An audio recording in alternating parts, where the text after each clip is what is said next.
Ooh, live on YouTube, and it's working on it with Facebook. It's probably live, just not telling me so. Oh, I still have some soot on my face. There we go, live on Facebook as well, officially now too. Live on Facebook, live on YouTube. It's story time, everyone.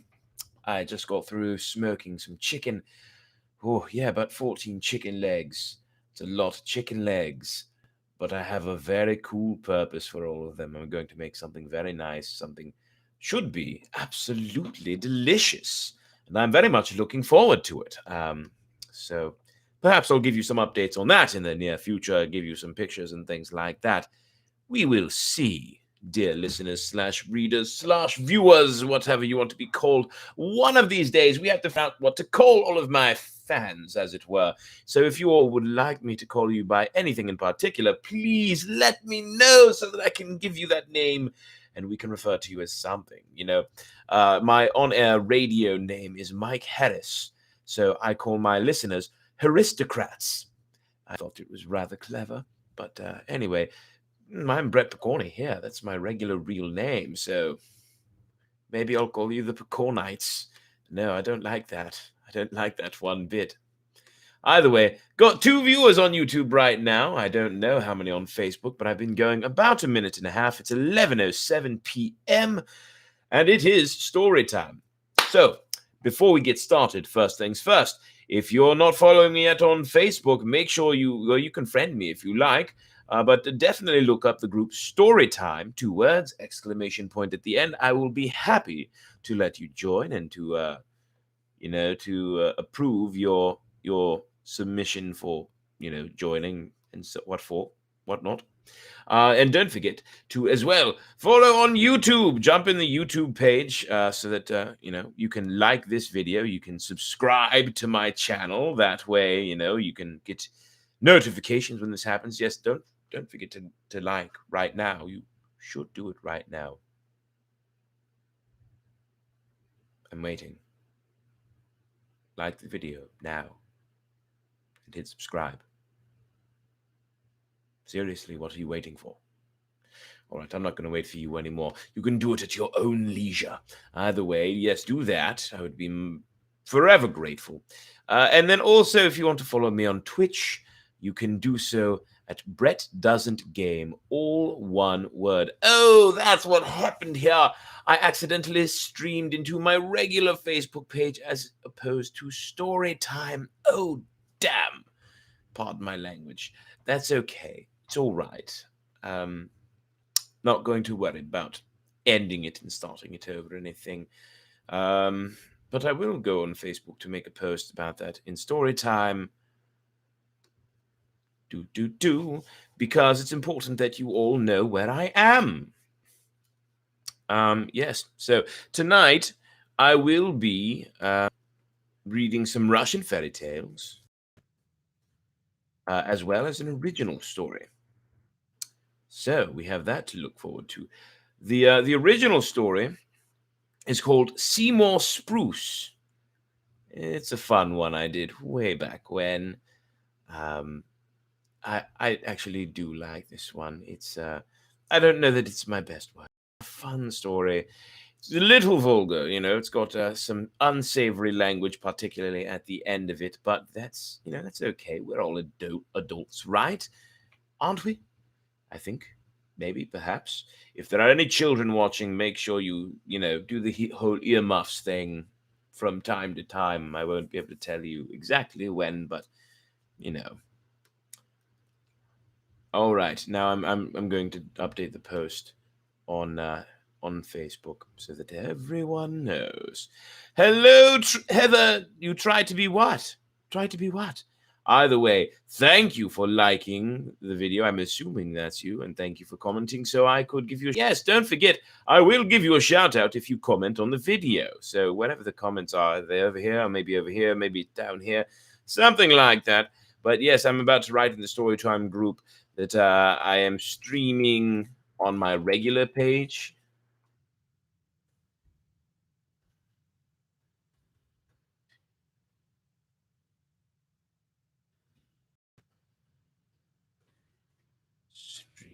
Stream here. So I'm going to let them know.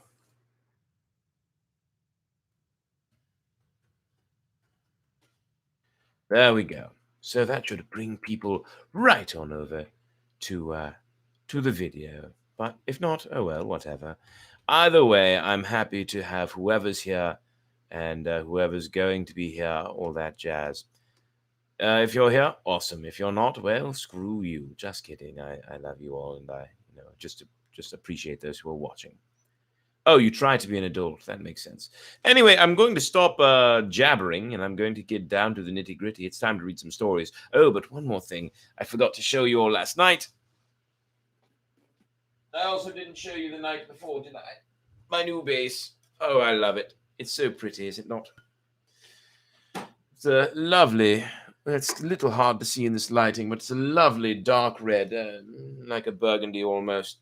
And I do love the strap too. There were other straps I liked more, but this one seemed most fitting with this particular. I call her Gretchen. I've never named any of my guitars, but Gretchen seemed fitting. I know it seems lazy because it is a Gretsch, but whatever.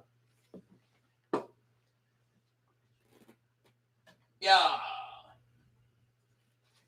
All right. Now it's time for stories, shall we? We're picking up with Russian fairy tales. I'm going to read a few, and then we will move onward to the original story, followed by a few more Russian fairy tales. So here we go. Here we are. The Poor Wretch. Once there was a peasant named Nesterka who had 6 children but no land. He had nothing with which to support himself and his family, and he was afraid to steal. One day he harnessed his cart, took his children, and went out into the world. On the road he looked back and saw, lying in the dirt, a little old man who had no feet. This little old man begged him, "Please take me with you." "How can I, little father?" said Nesterka. "I have 6 children, and my horse is a wretched nag." Again the footless man said, "Please take me." Nesterka took the poor wretch, seated him in the cart, and drove on. The poor wretch said to him, "Let us cast lots to see which let us cast lots to see which of us is to be the elder brother." They cast lots, and it fell to the poor wretch to be the elder brother. They came to a village. The poor wretch said, "Now go and ask if we can spend the night at that house." Nesterka began to beg for shelter. An old woman came out of the house and answered him, "We have no place for you. Even without you, we are crowded." Nesterka returned to the cripple and said, "They won't let us in there." But the cripple sent him back again, telling him to insist. Nesterka went and obtained permission to spend the night. He drove into the yard, carried his children into the house, and carried in the cripple also. The mistress of the house ordered him to put the children under the bench and the footless man on the shelf above the stove. He did as the woman bade him. That shouldn't be a problem. People in these stories apparently love lying on the stove. Don't know why. Maybe stoves in Russia are really comfortable. "Where is your husband?" the cripple asked the hostess. "He has gone out stealing and has taken my 2 sons with him," she said. After a while the husband returned. He brought 12 carts laden with silver into the yard, put the horses in the stable, and came into the house. He saw the poor people and began to shout at his wife, "What kind of people have you let in?" "They are beggars who have no place to spend the night." "It was quite unnecessary to let them in here. They could have spent the night in the street." Then the husband, the wife, and their 2 sons sat down to supper, but did not invite the poor people to share. The cripple drew half a holy wafer from his bag, ate of it himself, and gave a bit of it to Nesterka and his children. All ate their fill. The host was amazed. "How can this be?" he said. "The 4 of us have eaten a whole loaf of bread, and we are still hungry, and the 8 of you have been sated with half a wafer." When their host fell asleep, the cripple sent Nesterka out into the yard to see what was going on there. Nesterka went out and found that all the horses were eating oats. The cripple sent him out again, saying, "Go and have another look." He went out and saw that all the horses had their yokes on. The cripple sent Nesterka for the 3rd time. He went out again and saw that all the horses were harnessed. He returned to the. He had to go. He could only notice one thing each time he went and saw the horses. That seems, well, whatever. He returned to the house and said, "All the horses are harnessed." "Well," said the cripple, "now carry out your children and myself, and we'll leave." They sat on their cart and left the yard, and the robbers' 12 horses followed them with the carts. They drove and drove. Then the cripple ordered Nesterka to return to the house where they had spent the night and bring him his mittens. I forgot them on the shelf, he explained. Misterka went back, but there was no house. It was as though the building had dropped down through the earth. Only the mittens remained by the chimney. He took the mittens, returned to the cripple, and told him that the whole house had fallen through the ground. That is the Lord's punishment for stealing. Take these 12 carts for yourself, with everything in them, said the cripple, and vanished from sight. Misterka returned home, found the carts laden with silver, and began to prosper. His wife said to him, "Why do you keep your horses idle? Take them to serve as carriers." He made ready and went to the town. On the way, he met a maiden whom he had never seen before. "These horses are not yours," she said. "That's true," said Misterka. "Since you have recognized them, take them, and God be with you." The maiden took the 12 horses, and the peasant returned home. The next day, the same maiden came to his window and said, "Here, take your horses. I was only joking, yet you gave them to me." Misterka took the horses, and lo and behold, the carts were laden with even more silver and gold than before. And there is an illustration. It's a couple of horses. How cute. Horses. All right, let's read another story. This one's called, oh my, The Fiddler in Hell. The Fiddler in Hell. That got intense. That escalated quickly. I was expecting the fiddler on the roof or something like that, but no, it's the fiddler in hell. Wow, no comments on Facebook yet. I'm surprised. And still only you, Heather, on YouTube. It's all right. Oh, I know someone who will want to hear from me about this happening right now.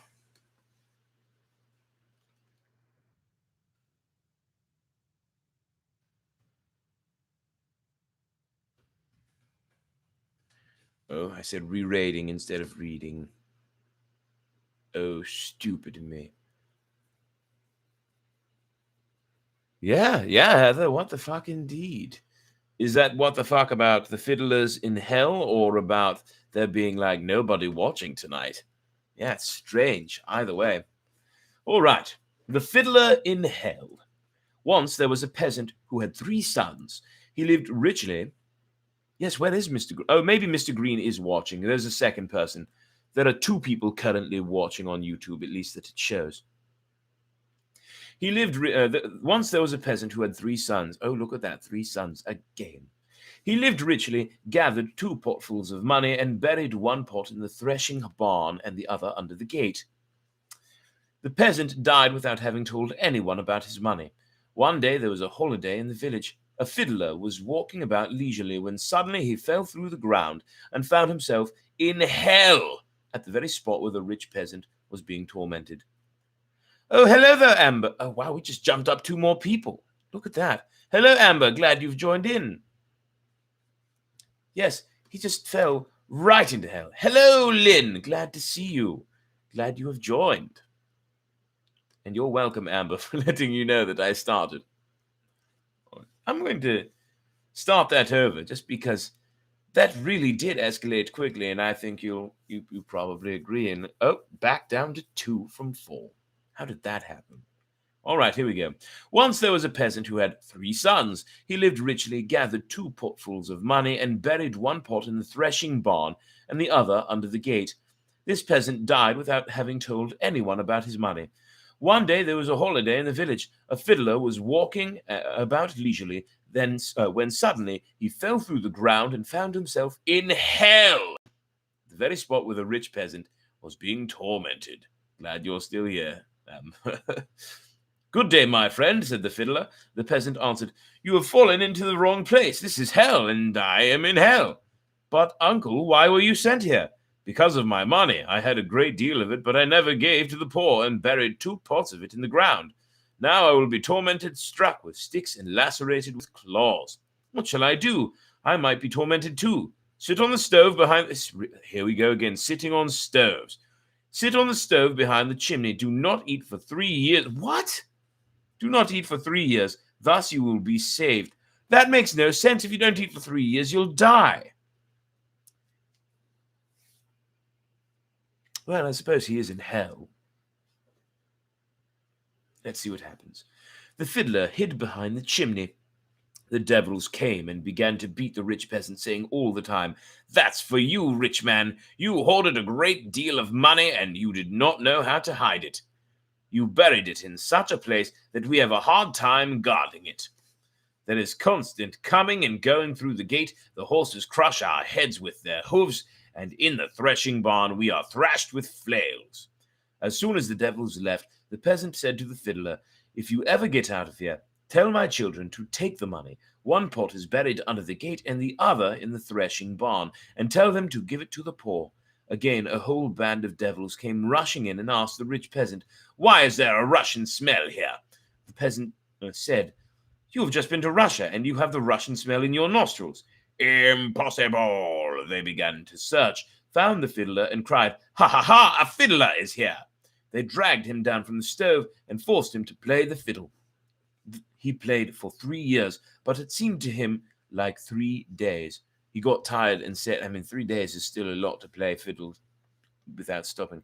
He got tired and said, "How strange. Sometimes I played and tore all my strings in one evening, and now I've played for 3 days, and not one string is broken.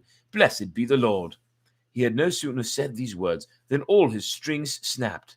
"Well, brothers," he said, "you can see for yourselves my strings have broken. I have nothing to play on."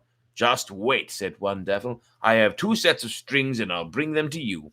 He ran away and came back with some strings. The fiddler took them, tightened them, and again said, "Blessed be the Lord," when the 2 sets of strings snapped. "No, brothers," he said, "I cannot use your strings. I have some of my own at home. If you let me go, I'll bring them back here." The devils refused to let him go. "You won't come back," they said.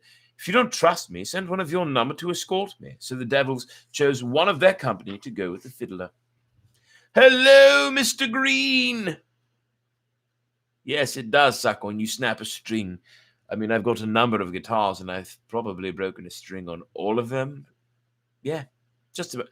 Actually, there's one that I have not. Knock on wood, but it's a guitar that I almost never use. That's okay, though.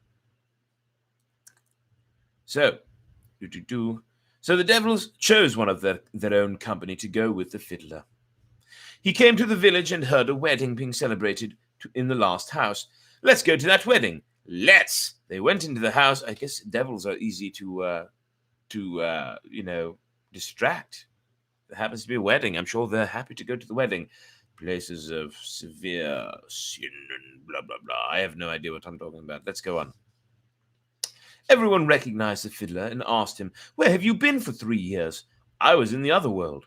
They regaled themselves, and the devil said to the fiddler, "We must go now." The fiddler said, "Wait a little while. Let me play my fiddle and amuse the young couple." They stayed there until the cocks began to crow. Then the devil vanished, and the fiddler said to the rich peasant's sons, "Your father orders you to take his money. One pot is buried under the gate, and another in the threshing barn, and he said that you should give it all to the poor." The sons dug up the 2 pots and began to distribute money to the poor, but the more they gave, the more there was in the pots. They put the pots on a crossroads. Whenever they passed by, whoever passed by took out of them as many coins as his hands could clutch, and still the money in them did not decrease. Well, that sounds awful nice.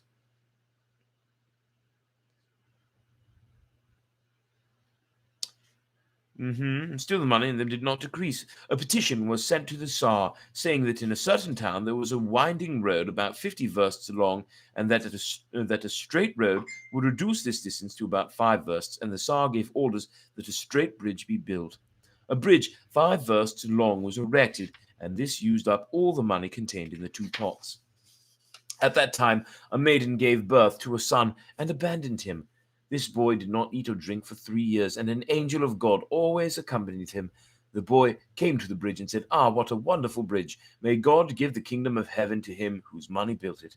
The Lord heard that prayer and ordered his angels to release the rich peasant from the darkness of hell. I'm going to take a guess. Always good to get into a good riff, Mr. Green. It's true. We should jam sometime. I'd be down if you would.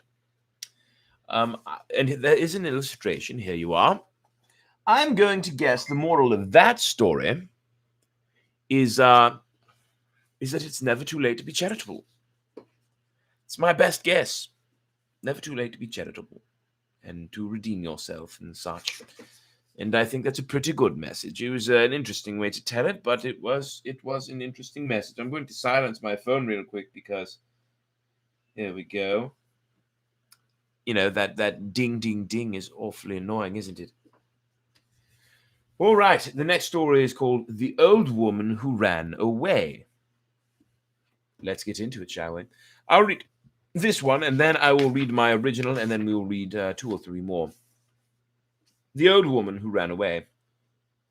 An old man and his wife sat on the stove. What is it with these Russians sitting on stoves? I swear, I need to go to Russia and sit on a stove because they sound like they're probably really comfortable the way everyone in Russia seems to be sitting on stoves. I've got you playing on my phone while I'm playing Minecraft. Oh, Amber. Oh, Amber, Amber, Amber. Warming. Or they got hemorrhoids. Perhaps. Maybe that's it. I don't know why a stove would help hemorrhoids, though. Can you burn hemorrhoids off? Seems like it would be more painful than the hemorrhoids themselves. Let's move forward. An old man and his wife sat on the stove. The old woman looked at the field through the window and said, "If we had a little son, Ivanushka, what do you know? And a little daughter, Alyanushka. These are both names that have been used before." I guess they're popular names in old-time Russia. And yes, the Russians do. Hi, Kathy. Good to see you as well. Glad you're here. And yes, the Russians do write some weird fairy tales, don't they? Starting up, of course, and constantly getting.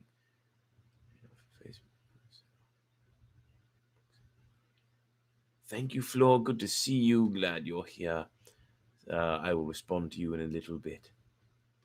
Old friend sent me a message I want to respond to in a little while. But anyway, yes, if we had a little son, Ivanushka, and a little daughter, Alyanushka, our son would have plowed the field and sowed grain. The grain would have grown, and our daughter would have mowed it. I would have grown malt, brewed beer, and invited all my kin, but I would not have invited your kin. No, invite mine, but not yours, said the old man. No, I will invite my own folk, not yours. The old man jumped up and began to drag his wife by her braid. What? That's cruel. He dragged her and finally pushed her off the stove. That must be a really big stove.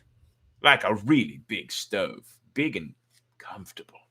Need to move to Russia and get a nice stove. Then the old man went to get wood, and the old woman made ready to run away. She baked bread and pies, put them in a big bag, and went to say farewell to a neighbor. Somehow the old man got wind of it, returned home, took out of the bag everything his wife had prepared for her trip, put the bread and the pies in the larder, and himself sat in the bag. The old woman came home, placed the bag on her shoulders, and set out on her journey. I mean, you could have gotten in there with the pie. After walking for 5 or 6 versts, she stopped and said, "It would be nice to sit on a tree stump now and eat a cake." The old man cried from the bag, "I can see everything, I can hear everything. Ah, the accursed devil, he might catch me," thought the old woman, and went on. Again she walked for about 6 versts and said, "It would be nice to sit on a tree stump now and eat a cake." "I can see everything, I can hear everything," cried the old man. Again she hurried on. How does she not know he's in that bag? She walked many versts, and not having eaten or drunk anything, she got so tired that her strength failed her. "Come what may, I will stop here," thought the old woman. "I will have a little rest and a bite." Then she discovered that her husband was in the bag. It's about damn time. She begged him, "Little father, forgive me. I will never try to run away again." The old man forgave her, and they went home together. That seemed like a pointless story. There's the illustration. Still don't get it. Like I said, that seemed like a pointless story. I don't know if there was a real moral to that one or not. Putting that book down and moving on to the original story. Huzzah! Anyway, I got my huzzah. Time to read to you a story called Seymour Spruce. I wrote this a number of years back. Actually, about 9 years ago, somewhere around there. So, let's see if you like it. I think it's a pretty fun one. Seymour Spruce by Brett Picorni. I'm going to read this in a regular, regular accent, so I can do different voices for this, just for this one, okay? For all my life, I've been the best at what I do. Well, almost the best. There's only ever been one person who could take the attention away from me, but he is long gone. I haven't had to worry about him for the majority of my adult life, but one day I heard those words. It's Seymour Spruce! Seymour Spruce. That rat bastard. And the second I heard his name, I wanted to set his glittery pants on fire and push him out the window. Do you know what he had to say to me? Say when he saw me? He said, "Boy, you can pull a weed, but you can never destroy the roots." In case you're wondering, he was talking about the fact that we were childhood competitors. Seymour Spruce. It's been a long time. It had only been about 8 years, to tell the truth, but who was I to keep count? All I knew was that he was going to go down for what he did back in 9th grade. I'm much better than I used to be. He smiled at me with his huge white pearls for teeth. I'm glad, he says. I welcome competition, he says, especially from an old friend, he says. I can't imagine he could have gotten any better since I last saw him. You can only get so good at interpretive dance before the people get to you. Once your confidence has jumped off the roof and inadvertently learned to fly, there's no getting your head out of the clouds. When he stepped onto the stage, I knew that I was going to win, so I just sat back and watched the start of his audition. But before he could begin, one of the judges started a slow clap. He started a slow clap. It's the kind of thing you see at the end of a really crappy movie, and what do you know? The rest of the judges joined him. They all think Seymour is so wonderful. Of course, they saw him dance at the Winter Solstice Festival in Moscow. Of course, they didn't need to see him dance again to decide who's going to get the role. Of course. As I walked onto the stage, Seymour slapped me on the back and told me to show him how it's done. Jackass. So my dance routine is a little unorthodox, I'll admit. But that doesn't mean it's not the bomb. That's right. I'm bringing it back. Anyway, I started off in a crouched praying mantis. Then I did a flourish to my feet, a spin and repeat, and settled into a relaxed panda. From there, I do a tumbleweed to the front, then double to the back, followed by a silent squeaker that I modified with some shoulder shaking. From there, it's smooth sailing to the end. By the time I was finished, the judges were speechless. All I needed to do now was wait backstage, where Seymour was waiting for me. I didn't mind sitting next to him, seeing as there was only one couch in the room and he sat up to make room for me. What he told me next, though, was what really caught me off guard. You were great, man. I wouldn't doubt it if you beat me, but I wouldn't really mind, to tell the truth. I never really wanted to be a dancer, I'm just so damn good at it. As I was about to say something to make him feel better, the director came backstage to tell us one thing. Seymour Spruce, welcome to Broadway. The last thing I remember hearing was a loud, "Oh yeah!" Seymour Spruce. What a twat. That's the story, everyone. That's the story. I hope you enjoyed Seymour Spruce. With that, it's time to move on to some more Russian fairy tales.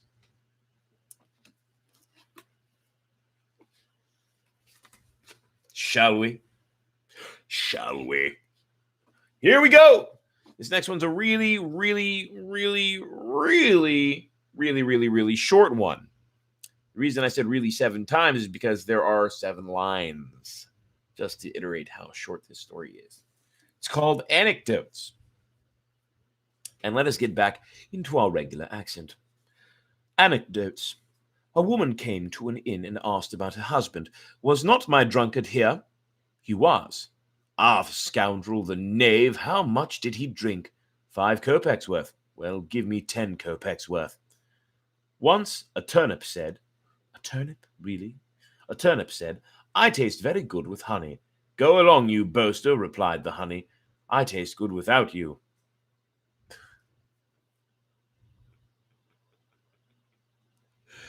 Oh my, that didn't make any sense. anecdotes.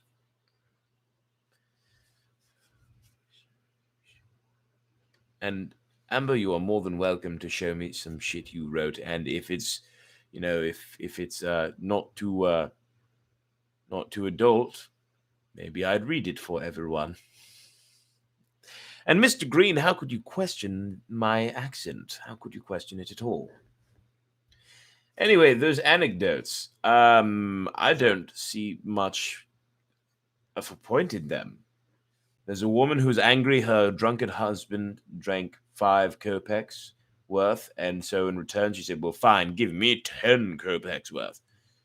And that description was as long as the damn story. And the second one, a turnip who said it tastes good with honey, and the honey said, go along, you boaster. But then I'm not sure whether it's the honey or the turnip that says, I taste good without you.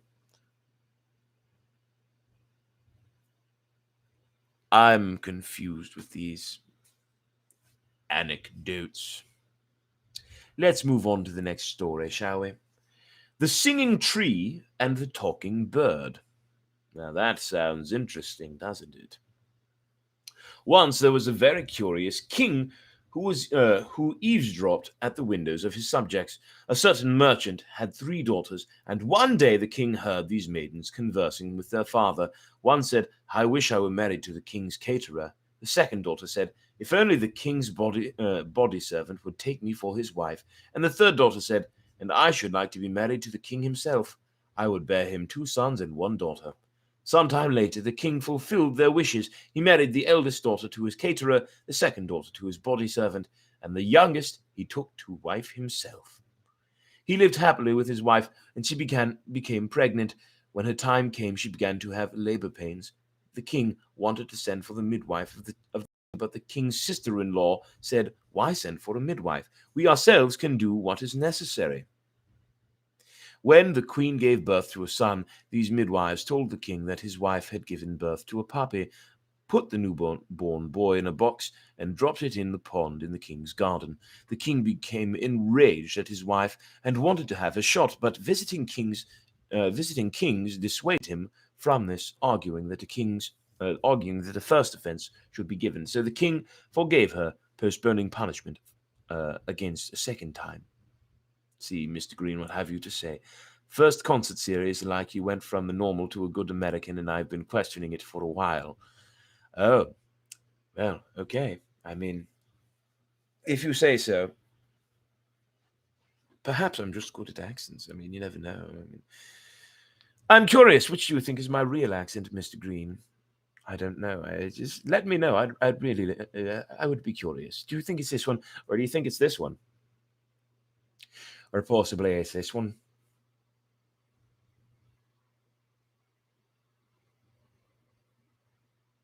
Do you think I've given you my real accent yet? Do you think I've shown it to you? Something to think about. Back to the story. A year later, the queen again became pregnant and bore a son. This time her sisters told the king that she had given birth to a kitten. The king became even more enraged and wanted to put his wife to death, but he was again dissuaded after many entreaties and in postponed punishment against a third time. The sisters put the second baby likewise into a box and dropped it into a pond. Then the queen became pregnant for the third time and bore a beautiful daughter. The sisters reported to the king that his wife had given birth to God knows what. The king became more enraged than before, had gallows erected, and wanted to hang his wife, but some kings who had come from other countries to visit him said to him, rather, build a chapel next to the church and put your wife in it. Whoever goes to mass is to spit in her face. That's rude. That's terrible. The king followed this advice, and people not only spat in the queen's face, but hurled at her whatever they had in their hands, loaves of bread or cakes. Well, the cake and bread isn't so bad, I suppose. As for the babies brought into the world by the queen and dropped by her midwives into the pond, the king's gardener took them into his house and brought them up. These children of the king grew not by the year, but by the month, not by the day, but by the hour. The princes became handsome youths, such as no mind can imagine, nor pen describe, and the princess was such a beauty that she took one's breath away. And they came of age and asked the gardener to allow them to build a house outside the town. The gardener gave them his permission. They built a fine, big house and began to live happily. The brothers loved to catch hares. One day they went hunting, and the sisters remained at home. A little old woman came to the house and said to the maiden, "Your house is comfortable and beautiful, but you lack 3 things." The princess asked her, "What do we lack? It seems to me we have everything." The aged woman said, "This is what you lack: the talking bird, the singing tree, and the water of life." You never know, Mr. Green, do you? You never know. The brothers returned from the hunt, and the sister went out to meet them and said, "My brothers, we have everything except 3 things." The brothers asked her, "What do we not have, little sister?" She said, "We do not have the talking bird, the singing tree, nor the water of life." The elder brother began to beg her, "Little sister, give me your blessing. I will go forth to get these marvels, and if I die or I am killed, this is how you will know it. I will thrust this penknife into the wall. When blood begins to drip from the knife, it will be a sign that I am dead." I suppose that's as good a sign as any. By the way, if anyone's curious about the things I'm saying, you're literally laughing. What about? Orders a brandy. Bartender says, "We don't serve your kind in here." Mushroom says, "Why not? I'm a fun guy." Oh, really, Lynn? Oh, that was bad. I've heard worse. Anyway, if any of you are wondering what I'm talking about at any given time when I look up, there are different conversations going on, some in Facebook, some in YouTube, and they're completely different. So, you might want to follow on both if you'd like a chance at seeing what's what, being a part of them all. It's quite interesting, isn't it? Anyway, moving forth, we know how to tell if she's dead. Or he's dead, rather. He left, and having walked for a long time, he came to a wood. A little old man sat on a tree, and the prince asked him, "How can I get the talking bird, the singing tree, and the water of life?" The man gave him a little spool and said, "Follow this spool wherever it rolls." The spool began to roll, and the prince followed it. It rolled up to a high mountain and vanished from sight. The prince started to climb up the mountain, reached a point halfway to the top, and then suddenly vanished too. At his house, blood at once dripped from his penknife, and the sister said to the younger brother that the elder brother had surely died. The younger brother said to her, "Now I will go, little sister, to get the talking bird, the singing tree, and the water of life." She gave him her blessing, and he left. After having walked for a long time, he came to a wood.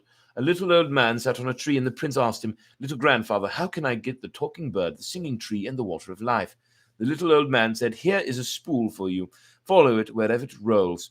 The old man threw the spool. It began to roll, and the prince followed it. It rolled up to a high mountain and vanished from sight. The prince started climbing the mountain, reached the halfway point, and suddenly vanished too.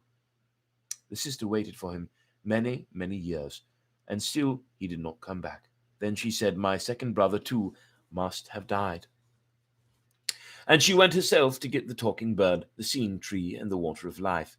She walked for some time, a short time or a long time, and came to a wood. On the tree there sat a little old man. She asked him, "Little grandfather, how can I get the talking bird, the singing tree, and the water of life?" The little old man answered, "You cannot get them. Cleverer persons than you have tried, but they all perished."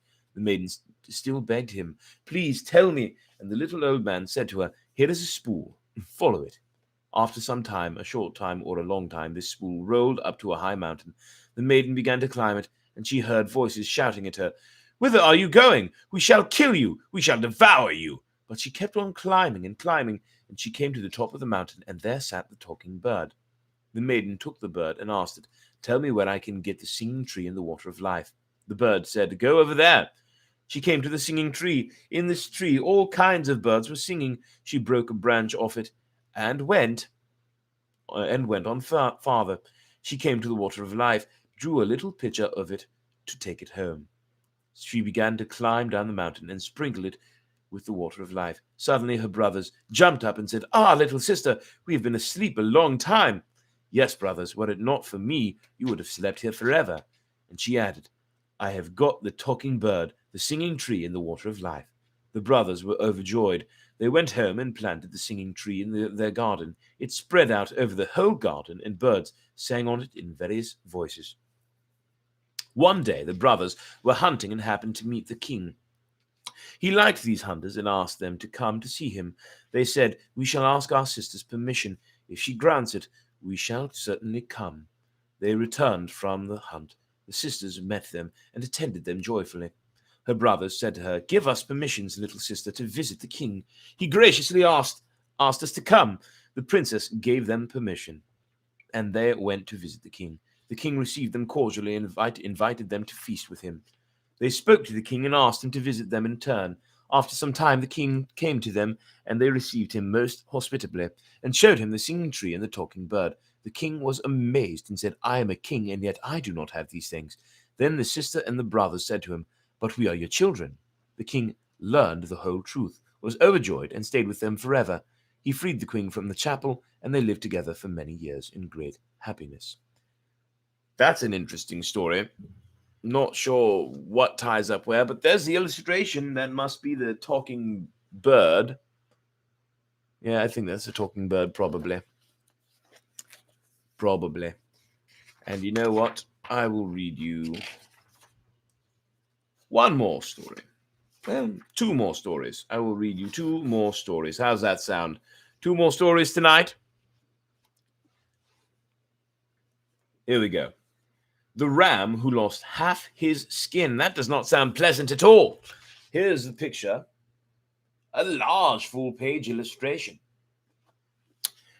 I don't want to lose my skin. I can hardly imagine a ram would want to lose his either, or hers, whatever sex the ram is. A certain nobleman had many head of cattle. One day he killed and skinned 5 sheep because he wanted to have a coat made of the skins. He sent for a tailor and said to him, "Now sew up a sheepskin for me." The tailor measured him and found that he needed half a skin more. Ooh. "You don't have enough skins," he said. "I need some more for the lapels." "That's easy," answered the nobleman, and ordered his lackey to remove half the skin of one ram. The lackey carried out the order. The ram became angry at the nobleman, called the goat, and said to him, "Let's run away from this wicked man. We can live in the woods, eat grass, drink water, and be happy." And so they did. They went to the forest, built a cabin for the night, and lived happily eating grass. Many other beasts also disliked living with the nobleman, and a cow, a pig, a cock, and a gander also left his farm. While it was warm, these creatures lived in the open, but when icy winter came, they sought a refuge from the cold. They walked through the woods, found the ram's cabin, and begged him to let them in. "Please give us shelter," they said. "We are very cold." But the ram and the goat refused. Then the cow came up to the door and said, "Let us in, else I will knock down your cabin." The ram saw that he had no choice and admitted the cow. The pig came up. "Let me in," he said, "else I will dig up all the ground around your house, make a tunnel to the door, and freeze you out." There was nothing they could do, so they admitted the pig. A moment later, the gander said, "Let me in, or I'll peck a hole in the wall, and the cold wind will come in." And the cock said, "Let me in, or I'll befoul your whole roof." What could they do? They admitted the birds, too, and all of them began to live together. After some time, a long time or a short time, so far I'm thinking the moral of the story is you should get away from rich people and let anyone threaten you, and just follow their orders if they threaten you. Doesn't seem like a good moral to the story to me. After some time, a long time or a short time, we don't know, robbers passed by the cabin and heard cries and noises coming from inside. They came close, listened, could not guess who was there, and sent one of their companions to find out. "Go in," they said, "else we shall put a rope around your neck and throw you into the water." What a way to treat your companions. There was nothing the fellow could do, so he opened the door. The moment he set foot in the cabin, he was attacked from all sides and was forced to turn back. "Well, brothers," he said, "do what you will, but I won't go back in there for anything in the world. In all my life I have never been so frightened. The moment I stepped in, a woman began to thrash me with an oven fork. Her daughter fell upon me in her turn. Then a cobbler thrust an awl into my back. Then a tailor cut me with his scissors. Then a soldier armed with spurs jumped at me in such fury that his hair stood on end. He shouted in a terrible voice, and the biggest of them all began to mutter threateningly. I was scared out of my wits. 'Not so good,' said the robbers. 'Let's move out of this. They might come after us.' And they left. Sounds a bit like Animal Farm of the Russian variety. And so the beasts went on living together. One day wolves came to their cabin, and by the smell knew who was there. They said to one of their band, 'Go in, be the first of us.' He had no sooner opened the door than all the beasts in the cabin began to thrash him, and he barely escaped with his life. The wolves did not know what to do. A hedgehog was with them, and he said, "Just wait, let me try. I think I can do better." For he knew that the ram had lost one side of his skin. So he waddled in and pricked the ram. The ram gave a tremendous jump over all his companions and ran away. All of them followed him and took to their heels. Then the wolves moved into the cabin and stayed there. What kind of a story was that? Really don't get these Russian fairy tales. They're pretty. I just don't understand. All right, let's move on and do one more in the hopes that this one makes some sort of sense or has some sort of moral. It's called The Fox as Midwife. A midwife fox. And here, oh yes, be a leader, not a follower. That's pretty good, Mr. Green. I like that.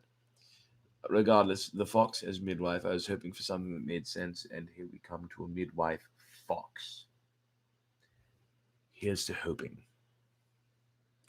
A wolf and a fox lived together in true friendship. They had a little keg of honey. The fox liked sweets. She lay with her crony, the wolf, in their little house and stealthily rapped the floor with their tail. "Friend Fox," said the wolf, "there's a knocking at the door." "Ah, it's someone coming to ask me to help deliver a child," murmured the fox. "Well, go then," said the wolf. The fox went out of the house, straight to the honey keg, licked her fill of it, and returned. "What is God given?" asked the wolf. "A first child," said the fox. Another time the fox again lay quietly rapping her tail. "Friend, I hear a knocking," said the wolf. "It's probably someone who needs a midwife." "Well, go then." The fox again went to the honey keg and licked her fill of it, so that only a little remained at the bottom. "What has God given?" asked the wolf. "A second child." Then the fox cheated the wolf still a third time and finished all the honey. "What has God given?" asked the wolf. "A last child." After some time, a long time or a short time, the fox pretended to be ill and asked her friend, the wolf, to bring her some honey. He went to the keg and found that not even a drop was left. "Friend, friend," cried the wolf, "the honey is all eaten up." "What do you mean?" asked the fox angrily. "Who could have eaten it except you?" The wolf swore that it was not he. "Very well, then," said the fox, "let us lie in the sun. Whoever sweats out the honey is the culprit." They lay down in the sun. The fox did not sleep, but the grey wolf snored with his whole snout. After a while, the fox got hold of some honey and quickly smeared the wolf with it. "Friend, friend," she said, nudging the wolf, "what's this? Who has eaten the honey?" The wolf had no choice but to admit his guilt. "There's a tail for you and a crock of butter for me." What?